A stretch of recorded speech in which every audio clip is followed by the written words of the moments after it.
जैसे कि हमने पिछले एपिसोड में देखा था, जिन्वू मर गया था, लेकिन प्रेजेंट में वो एक हॉस्पिटल में है। अभी वो हैरानी से उठने के बाद अपने हाथ और पैरों को देखता है। उसे लगता है कि वो अभी भी सपने में है। तब यहाँ पे दो आदमी आते हैं। एक का नाम होता है इनोकाय। इनोकाय बताता है हंटर एसोसिएशन मैनेजिंग टीम का मैनेजर है, और उसके साथ में होता है शुन। शुन जिन्वू को बताता है कि वो 3 दिन से बेहोश था। जिन्वू ये सुन के हैरान होता है और वो मिस्टर सॉन्ग और जूही के बारे में पूछता है। तभी इनोकाय बताता है कि वो दोनों ठीक हैं, और वो मिस्टर सॉन्ग के बारे में बताता है कि उन्होंने अपना एक हाथ खो दिया है और वो शायद रिटायर भी हो जाएंगे। और जूही के बारे में बताता है कि उसकी मेंटल कंडीशन ठीक नहीं है और जूही की साइकोलॉजिकल ट्रीटमेंट भी चल रही है, और ये भी हो सकता है कि वो अपना हंटर का काम छोड़ दे। और इनो का ये भी बताता है कि उस टेम्पल से सिर्फ 6 लोग ही बाहर निकल पाए थे। हंटर की जॉब्स तो वैसे भी डेंजरस होती है, लेकिन ऐसी घटनाएं बहुत ही कम होती हैं। इनो का बताता है जैसे ही उसको इस हस्ते के बारे में पता चला था, वो व्हाइट टाइगर गिल्ड के साथ फौरन वहाँ पहुंच गया था, लेकिन वहाँ पे उसे सिर्फ जिन्वू ही मिला। और इनो का बोलता है उसको नहीं वहाँ टेम्पल मिला और नहीं स्टैचूज। ये सुन के जिन्वू बोलता है ये आखिर कैसे हो सकता है। तभी इनो का बोलता है अगर उसे वहाँ कोई भी डेड बॉडीज नहीं मिली होती तो वो उसे झूठ मान सकता था। और इनो का जिन्वू से पूछता है क्या उसने रीअवेकनिंग एक्सपीरियंस की है। इनोकाई की बात सुन के जिन्वू को कुछ समझ में नहीं आता। जिन्वू ये सोचता है कि हंटर्स की एबिलिटी कभी लाइफ में चेंज नहीं होती, लेकिन कुछ ऐसे भी हंटर्स होते हैं जो सेकंड अवेकनिंग को एक्सपीरियंस कर सकते हैं, और ऐसा करके वो अपना लेवल अप कर सकते हैं। और इसके बाद इनोकाई जिन्वू के सामने एक मैजिक डिटेक्टर रख देता है। इनोकाई को लगता है कि उसकी सेकंड अवेकनिंग हुई है, इसके कारण ही वो जिंदा बच पाया। और जिन्वू अपना हाथ उस माना क्रिस्टल पे रख देता है और उसका स्कोर आया था 10। और जिन्वू उनसे पूछता है अगर उसकी सेकंड अवेकनिंग हुई है तो उसका स्कोर क्या है। क्योंकि जिन्वू का स्कोर बहुत ज्यादा कम होता है, इसलिए इनोकाई जिन्वू को कुछ नहीं बताता। और बाहर जाके शुन इनोकाई से बात करता है कि एक ई रैंक हंटर का भी स्कोर 70 रहता है, लेकिन ये तो एक ऑर्डिनरी इंसान है। और इधर कमरे में बैठा हुआ जिन्वू ये सोच रहा होता है कि ये लोग क्या करने आए थे, आखिर ये लोग ने जबरदस्ती उसे परेशान कर दिया। लेकिन जिन्वू को अभी भी वही स्क्रीन दिखाई दे रही होती है, और जिन्वू यही सोच रहा होता है कि उन लोगों को ये स्क्रीन दिखाई नहीं दी। और इसी के साथ साथ जिन्वू को डंजन वाली बातें भी याद आने लगती हैं।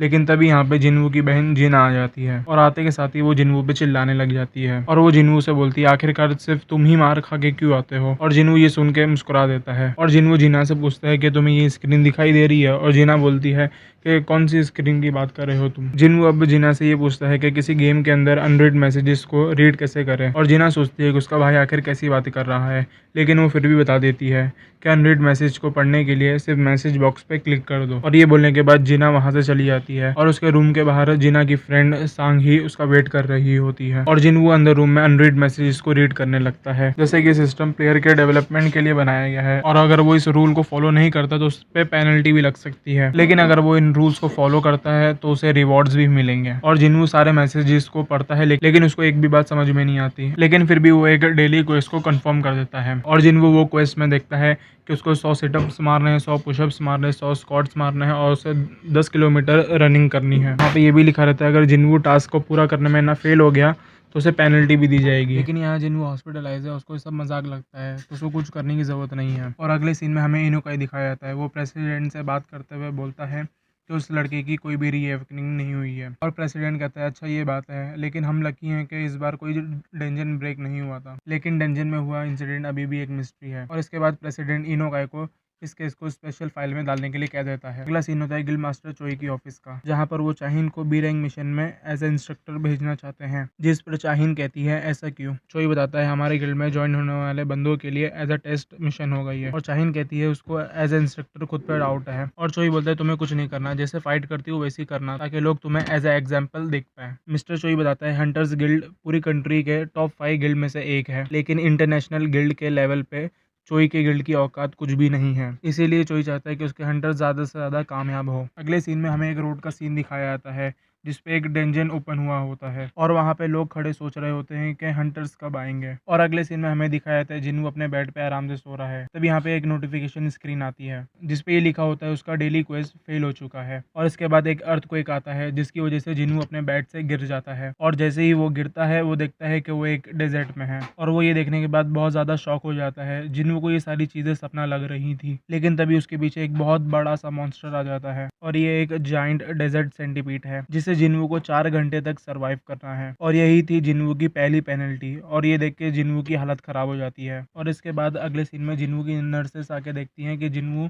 अपने बेड पे नहीं है। दूसरी तरफ जिन्वू डेजर्ट में बड़े से सेंटीपीड से बच के भाग रहा होता है। वैसे बडीज यहाँ पे कोई एक सेंटीपीड नहीं है, जिन्वू को यहाँ पे बहुत ज्यादा सेंटीपीड दिखते हैं। और जिन्वू भागते भागते ये सोच रहा होता है कि इतने सारे सेंटीपीड कैसे हो सकते हैं। और इसी के साथ हमें ये दिखाया जाता है कि जिन्वू 2 घंटे तक सर्वाइव कर चुका होता है। और अगले सीन में जो नर्सेज होती हैं वो पूरे हॉस्पिटल में जिन्वू को सर्च कर लेती हैं, लेकिन उन्हें जिन्वू कहीं नहीं मिलता है। इसके बाद सीन शिफ्ट होता है जिन्वू की तरफ, और जिन्वू को सिर्फ 10 सेकंड और सर्वाइव करना है, जिसके बाद उसका ये सर्वाइवल खत्म हो जाएगा। और आखिरी सेकंड में जब सेंटीपीड जिन्वू पे हमला करने वाला होता है तब उसका टाइम खत्म हो चुका होता है, और जिन्वू डेज़र्ट से डायरेक्ट अपने हॉस्पिटल के रूम में आ जाता है। और उसके बाद स्क्रीन पे एक नोटिफिकेशन आई होती है जिस पे ये लिखा होता है कि उसका पेनल्टी क्वेस्ट पूरा हो चुका है, और इसी के साथ साथ उसे रिवॉर्ड एक्सेप्ट करने का ऑप्शन भी दिखाई देता है। लेकिन जिन्नू इतना ज़्यादा थक जाता है कि वो उससे पहले ही बेहोश हो जाता है। नेक्स्ट सीन होता है सुबह का। जिन्नू अपनी बहन से बात कर रहा होता है। जिन्नू जिना को अपना हाल चाल दे रहा होता है, और बात पूरी होने के बाद वो रूम से निकल जाता है। अगला सीन होता है जूही का।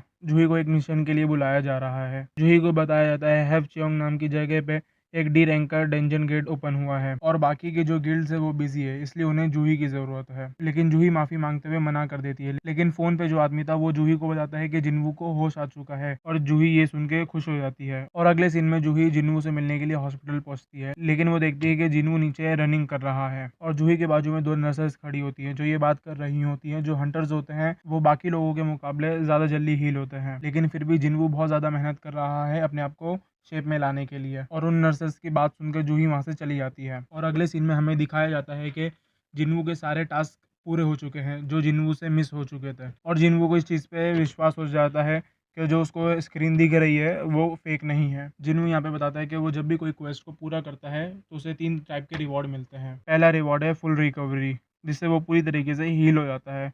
दूसरा रिवॉर्ड है उसे पॉइंट्स मिलते हैं, जिससे वो अपनी कोई सी भी एबिलिटीज़ में डाल के उन्हें बूस्ट कर सकता है। यहाँ पे जैसे जैसे जिन्वू अपनी एबिलिटीज़ को अपग्रेड करता रहेगा वैसे वैसे जिन्वू यहाँ पे पावरफुल बनता जाएगा। और यहीं पे बैठे बैठे जिन्वू सोच रहा होता है कि ये सब चीज़ों के आने के बाद उसकी ज़िंदगी पूरी तरीके से चेंज हो चुकी है। जिन्वू अकेले बैठ के ये सब बातें करता है, इसलिए आसपास के लोग उसे पागल समझते हैं। अगला सीन होता है रूम का। जिन्वू यहाँ पे बैठ के बताता है कि जो उसका फाइनल रिवॉर्ड है वो है एक बॉक्स। जैसे ही वो अपना पहला लूट बॉक्स खोलता है उसको एक की मिलती है जिससे वो कोई भी डंजन में टेलीपोर्ट हो सकता है। अगले सीन में न्यूज़ चल रही होती है जिसपे ये बताया जाता है कि अलग अलग जगहों पे बहुत ज़्यादा पोर्टल्स खुल रहे हैं। और इसके बाद अगले सीन में हमें दिखाया जाता है कि जिन्नू अपनी माँ के पास बैठा हुआ रहता है, और इसके बाद हमें 4 साल पहले का फ्लैशबैक दिखाया जाता है। और एक दिन जिन्नू की मॉम अचानक से बेहोश हो जाती है। डॉक्टर जिन्नू को बताता है कि उसकी माँ को इटरनल स्लीप डिजीज हुई है, जिसे फाइनल रेस्ट भी कहते हैं, और ये बीमारी तब से लोगों में पाई जा रही है जब से गेट ओपन होना शुरू हुए हैं। लेकिन ये बीमारी 10,000 में से किसी एक को ही होती है। और ऐसी भी एक थियोरी है,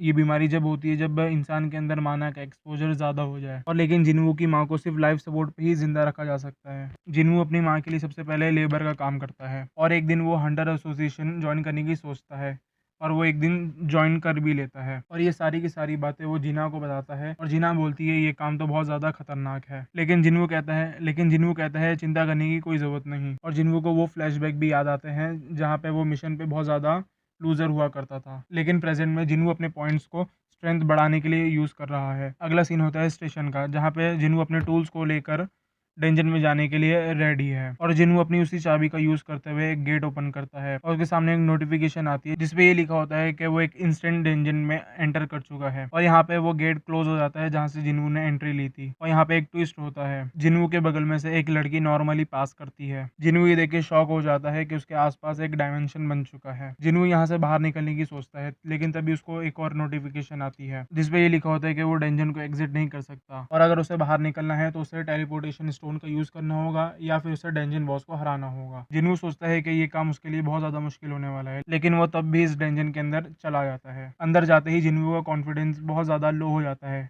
और उसके सामने 3 गॉब्लिन आते हैं, और वो तीनों गॉब्लिन जिन्वू पे अटैक करते हैं। लेकिन जिन्वू उनके सभी अटैक्स को डॉज कर पा रहा होता है। जहाँ पे एक गॉब्लिन जिन्वू पे हिट करने वाला होता है, लेकिन जिन्वू भी एक अच्छा मौका देख के सबसे पहले उसी गॉब्लिन को मार देता है। इसी के बाद वो बाकी बचे हुए गॉब्लिन्स को भी मार देता है। और यहाँ पे जिन्वू को एक बात पता चलती है कि वो थोड़ा बहुत ताकतवर हो चुका है, लेकिन तभी यहाँ पे जिन्वू के पीछे से एक वुल्फ टाइप का मॉन्स्टर आ जाता है। वो मॉन्स्टर जिन्वू पे एक ऐसा अटैक करता है जिससे जिन्वू की तलवार टूट जाती है। अब यहाँ पे जो वुल्फ रहता है वो गॉब्लिन से ज़्यादा पावरफुल होता है, और वो जिन्वू पे बहुत ज़्यादा फास्ट अटैक करता है। उस वुल्फ को देखकर जिन्वू के पैर भी नहीं हिल पा रहे, और जिन्वू सोचता है क्या उसे डर लग रहा है।